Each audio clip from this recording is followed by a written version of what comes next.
इन 3 स्त्रियों को करवा चौथ का व्रत भूल से भी नहीं रखना चाहिए, नहीं तो अनर्थ हो जाएगा। नमस्कार, आपका स्वागत है। दोस्तों, शरद पूर्णिमा के चांद के बाद जो चौथ पड़ती है, उस दिन करवा चौथ मनाया जाता है। देश भर और विदेशों में भी भारतीय महिलाएं अपने पति की लंबी उम्र के लिए करवा चौथ का व्रत करती हैं। दोस्तों, स्त्री को हमेशा से ही शक्ति का रूप माना जाता है, इसीलिए उसे यह वरदान मिला है कि वो जिस चीज के लिए भी तप करेगी, उसे उसका फल अवश्य मिलेगा। हमारी पौराणिक कथाओं में सावित्री अपने पति को यमराज से वापस ले आती है, यानी स्त्री में इतनी शक्ति होती है कि वो यदि चाहे तो कुछ भी हासिल कर सकती है।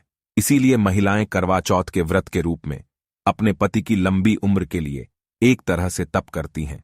तप का मतलब होता है किसी चीज को त्यागना और किसी एक दिशा में आगे बढ़ना। पहले के जमाने में ऋषि मुनि इसीलिए तप करते थे और सिद्धि प्राप्त करते थे। दोस्तों, चौथ का चांद हमेशा देर से निकलता है। ये एक तरह से महिलाओं की परीक्षा होती है कि वो अपने पति के लिए कितना त्याग कर सकती हैं। कई बार तो देर रात तक चांद नहीं दिखता। ये मौसम ऐसा होता है कि कई बार बादल घिर जाते हैं और चांद नजर ही नहीं आता। ऐसे में महिलाएं देर रात या अगले दिन तक अपना व्रत नहीं तोड़ती हैं। इस वर्ष कार्तिक कृष्ण पक्ष की चतुर्थी तिथि को, अर्थात 31 अक्टूबर मंगलवार को रात 9:30 से इस व्रत की शुरुआत होगी और 1 नवंबर को रात 9:19 को इसका समापन होगा। करवा चौथ की पूजा 1 नवंबर को शाम 5:44 से रात 7:02 के बीच में की जा सकती है। इस दिन चंद्रोदय 8:26 पर होगा। आइए जानते हैं करवा चौथ के व्रत की शुरुआत कैसे करनी चाहिए। सुबह सूरज उगने से पहले सास अपनी बहू को सरगी देती है, जिसमें बहू के लिए कपड़े, उसके सुहाग की चीजें जैसे चूड़ी, बिंदी, सिंदूर आदि, साथ ही फेनिया, फ्रूट, ड्राई फ्रूट, नारियल आदि रखा जाता है। सास द्वारा दी हुई सरगी से बहू अपने व्रत की शुरुआत करती है। अगर सास साथ में नहीं है तो वो बहू को पैसे भिजवा सकती है ताकि वो अपने लिए सारा सामान खरीद सके।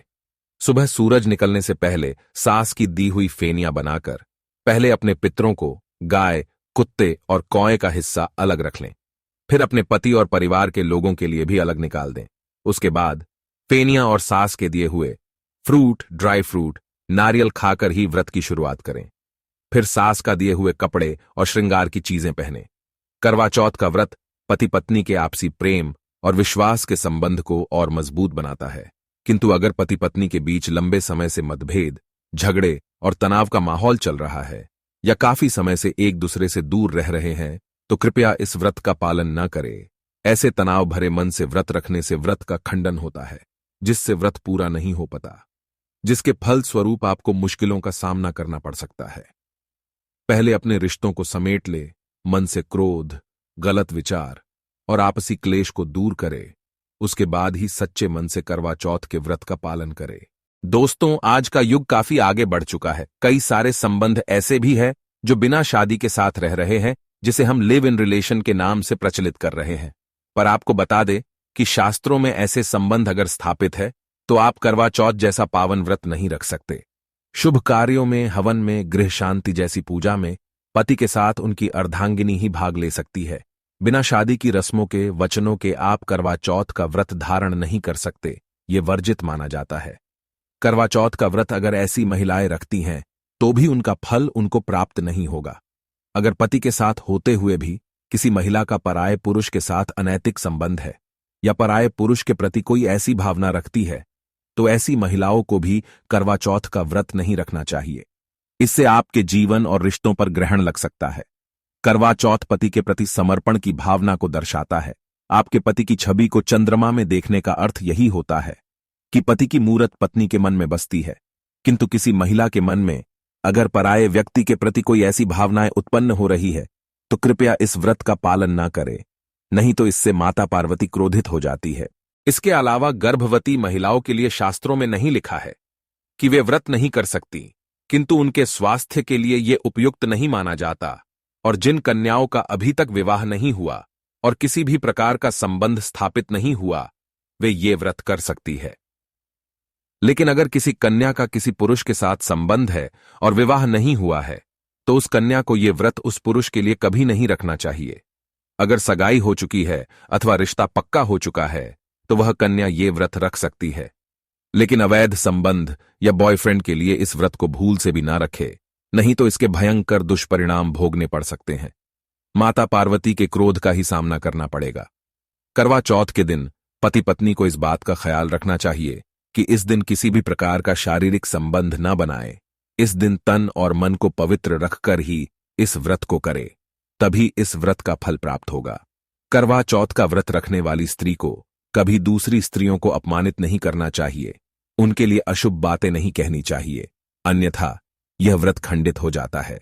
इस व्रत का पालन करने वाली स्त्री को इस दिन अपने बड़े बुजुर्गों का और पति का कभी अपमान नहीं करना चाहिए, इससे माता पार्वती क्रोधित हो जाती है। इस दिन अपने बड़े बुजुर्गों से आशीर्वाद लेना चाहिए और पति की लंबी उम्र की कामना करनी चाहिए। करवा चौथ के दिन महिलाओं को गाय, कुत्ता आदि पशुओं को भोजन अवश्य खिलाना चाहिए, इससे उन्हें अखंड सौभाग्यवती होने का वरदान प्राप्त होता है। करवा चौथ के दिन महिलाएं अपने श्रृंगार की चीजें कभी दूसरी महिलाओं को इस्तेमाल के लिए ना दे। शादी का जोड़ा, सिंदूर, मंगलसूत्र, बिंदिया आदि चीजें कभी दूसरी महिलाओं को नहीं देनी चाहिए और ना ही इन्हें इस दिन फेंकना चाहिए। इस दिन श्रृंगार की चीजों का बहुत अधिक महत्व होता है। करवा चौथ के दिन तुलसी को चुनरी जरूर चढ़ानी चाहिए। इस दिन तुलसी की पूजा जरूर करे, उसे हल्दी कुमकुम चढ़ाए, क्योंकि इस दिन तुलसी मैया का भी व्रत होता है। इस दिन तुलसी को श्रृंगार की चीजें भेंट करने से शुभ फलों की प्राप्ति होती है, घर में सुख समृद्धि आती है। करवा चौथ के दिन अपने रसोई घर को गंदा नहीं रखना चाहिए। इस दिन रसोई घर को स्वच्छ रखे। रसोई घर में मां अन्नपूर्णा का वास होता है, इसीलिए आप रसोई घर नमक के पानी से स्वच्छ करें। करवा चौथ के दिन महिलाओं को अपने बाल खुले नहीं रखने चाहिए, इसे बहुत अशुभ माना जाता है। इस दिन स्त्रियों को अपने बाल बांधकर ही रखने चाहिए और माथे पर सिंदूर भी अवश्य लगाना चाहिए। इस दिन सिंदूर का बहुत अधिक महत्व होता है। सिंदूर के बिना स्त्री का सौभाग्य नष्ट होता है और उसका व्रत भी निष्फल हो जाता है। करवा चौथ के दिन महिलाओं को काले और सफेद रंग की साड़ी नहीं पहननी चाहिए। काल रंग नकारात्मकता को दर्शाता है और सफेद रंग विधवा होने की निशानी है, इसीलिए इस दिन भूल से भी इस रंग के वस्त्र ना पहने। इस दिन लाल, हरे, गुलाबी रंग की साड़ी पहनना शुभ होता है, इससे माता पार्वती का आशीर्वाद प्राप्त होता है। तो दोस्तों, इस प्रकार से आप भी करवा चौथ का यह व्रत जरूर करें। उम्मीद है आपको यह जानकारी अच्छी लगी होगी। वीडियो को लाइक जरूर करें, कमेंट में हर हर महादेव, जय मां पार्वती जरूर लिखें। साथ ही चैनल को सब्सक्राइब करें। आप सभी का धन्यवाद।